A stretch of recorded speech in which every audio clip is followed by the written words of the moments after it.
Interview ito ng ANC, ABS-CBN News Channel, sa mga business leaders sa bansa.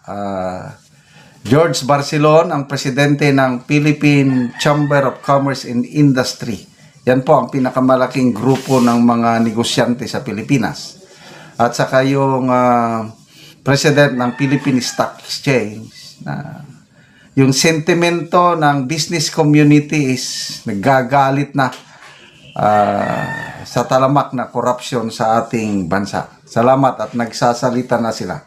Ito, pakinggan natin. Are you angry and frustrated with this ongoing big-time corruption scandal in government? Well, definitely we share the same sentiment, okay? It's not just, the gravity of this whole scandal, the amount of, you're talking about trillions of pesos. And we look at it that's our money. We're businessmen, we pay the taxes. And to see the money being unlawfully gained by others while doing nothing, we're angry at that. It's our money. It's our and money. The viewers who are watching us today, it is their taxpayers' Yes. money that is being spent by these corrupt government Yes. officials. And it is impacting sentiment in the stock market, Mr. Monzon. Yes, definitely. Well, our market, you can see now, is really being Battered.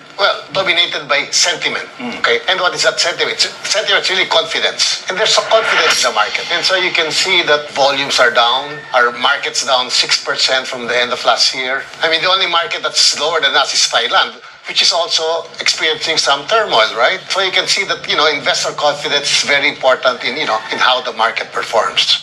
What about the Isa business lang, community? Are ulitin you natin. angry and frustrated with this ongoing big-time corruption scandal in government? Well, definitely we share the same sentiment, okay? It's not just, the gravity of this whole scandal, the amount of, you're talking about trillions of pesos. And we look at it that's our money. We're businessmen, we pay the taxes. And to see the money being unlawfully gained by others while doing nothing, we're angry at that. It's our money. It's our and money. The viewers who are watching us today, it is their taxpayers' Yes. money that is being spent by these corrupt government Yes. officials. And it is impacting sentiment in the stock market, Mr. Monzon. Yes, definitely. Well, our market, you can see now, is really being Battered.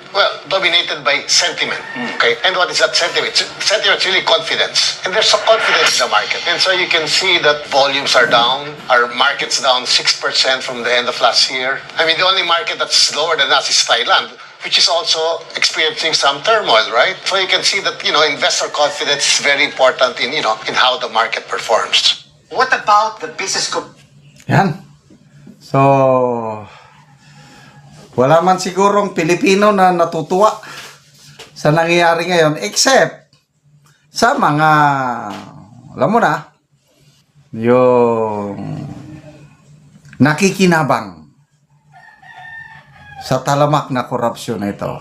Kung sino man yung nakikinabang, bahala na kayo kung sino-sino sila. Kaya lang, ordinaryong mamamayan na hirap sa pagtaas ng presyo ng bilihin, hirap sa pagbabayad ng buwis, mga workers, mga government workers kasama, automatic yung withholding tax nila. And then ang mga artista, dami ng mga artistang nagsasalita laban sa korupsyon sa gobyernong ito. Malala ko si Dennis Trillo ba yun? Yung sa GMA. Nung nakabayad siya ng buwis niya, done paying my taxes, pwede nyo na ulit nakawin. Sino pa yung mga sina Regine Velasquez, sino pa yung basta walang si dating Miss Universe Catriona Gray nagsasalita sa talamak na korupsyon sa ating bansa. May pag-asa pa ba tayo? Depende sa Malacanang. Ang ganda, sinimulan kunuhay ang ICI, imbestigahan para panagutin ang mga mastermind. September, sinimulan ng ICI. Ngayon, matatapos na daw. Tapos na daw ang trabaho ng ICI, sabi ng presidente. Ilan ang napakulong? Isa lang. May humabol. Pangalawa, si ex-Senator Revilla. Yun lang ang tinuturing nila na malaking isda kunuhay. Ang mga malaking isda, wala. Naglalakad yan. Hayahay. Sitting pretty. Saldico. Yan sana ang mga kailang nautakan sila, itong gobyernong ito, nautakan sila ni Saldico. Dahil sinasabi ni John Vic Remulla, 10 years before, nakakuha na ng passport si Saldico sa Portugal. Parang nagkaroon na siya ng escape plan na foresight ni Saldico na baka mangyaring ganito. At least, makapagtago ako. Ayan, nandun siya sa Portugal na walang magawa ang gobyernong ito. So, yun sana ang mga mapakulong ba? Saldico dahil billion, 1 billion US dollars ang estimated na nakuha ni Saldico. Mas malaki daw ang kanyang amo, si Martin Romualdez. Kaya lang nasaan si Martin Romualdez? Wala lang, nandyan lang sa tabi-tabi. Walang kaso. Sabi ng ombudsman, walang matibay na ebidensya. Sabi ng Blue Ribbon Committee Chairman, walang matibay na ebidensya. Depende sa nag-iimbestiga. Marami ang nagsasabi, nababasa kong mga post, comments, na kung tuloy-tuloy lang sana si Marcoleta na nag-imbestiga as chairman ng Blue Ribbon Committee, baka ngayon tapos na.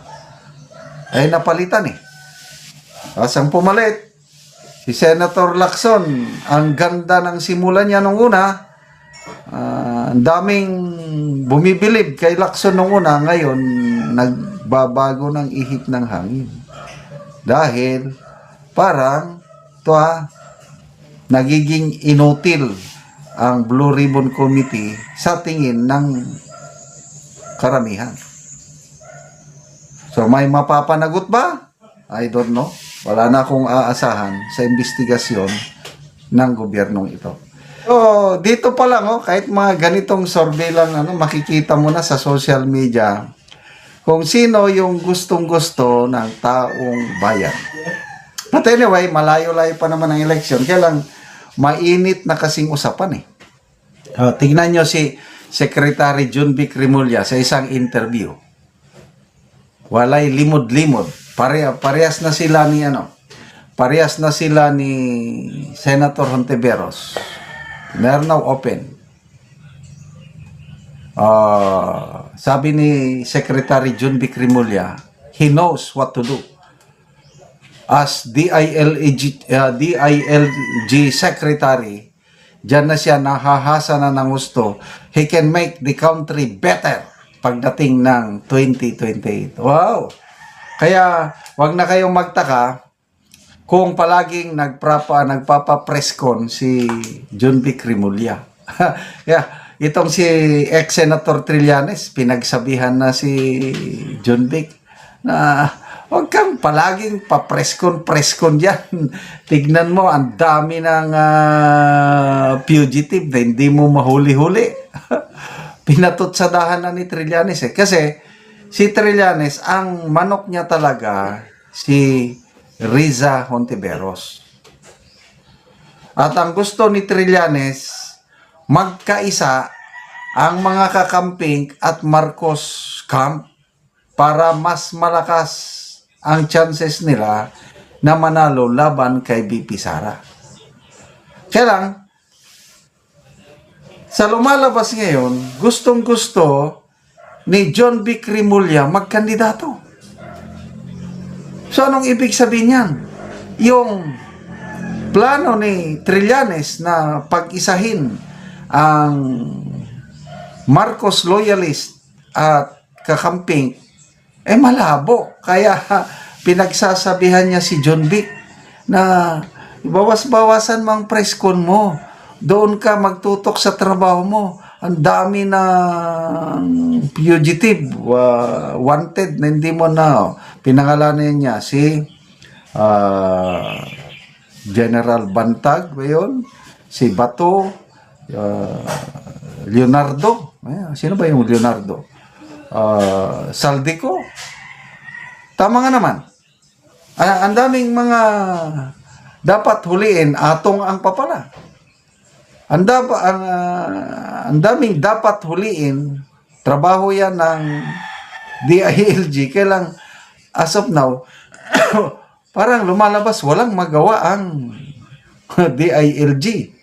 Kaya, may statement itong si Remulla na pag malapit na akong mapikon, pag napikon ako, dadagdagan ko yung bounty na yan. Akala ni Remulla, madadala ang yung laki ng bounty ba? Magkano idagdag niya? Sabihin naman lang natin, doblehin. 20 million ang patong sa ulo ni Atong Ang. Will that give the assurance na mahuhuli nila si Atong Ang? I don't think so.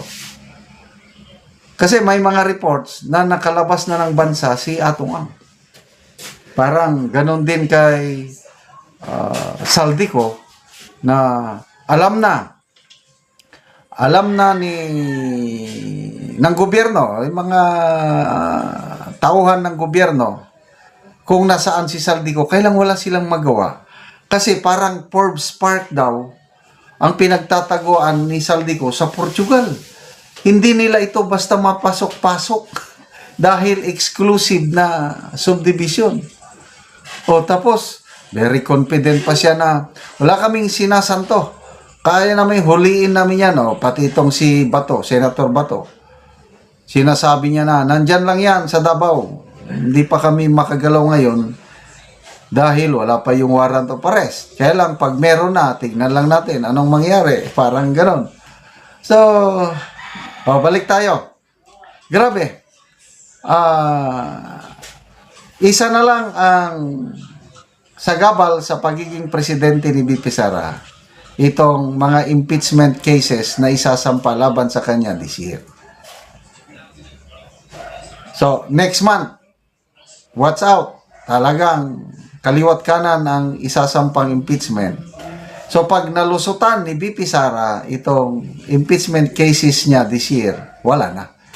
Unstoppable na. Kahit magsanib puwersa pa. Si John Vic Remulla at Hontiveros. Tatalunin sila ng ating minamahal na BP Sara. But suntok sa buwan yun, yung Uniteam for 2028, malayong mangyari yan kasi nga hindi papayag ang Marcos Jr. administration na si Risa ang kanilang presidente. Hindi rin papayag si Risa na maging vice president lang siya ni John Vic Remulla.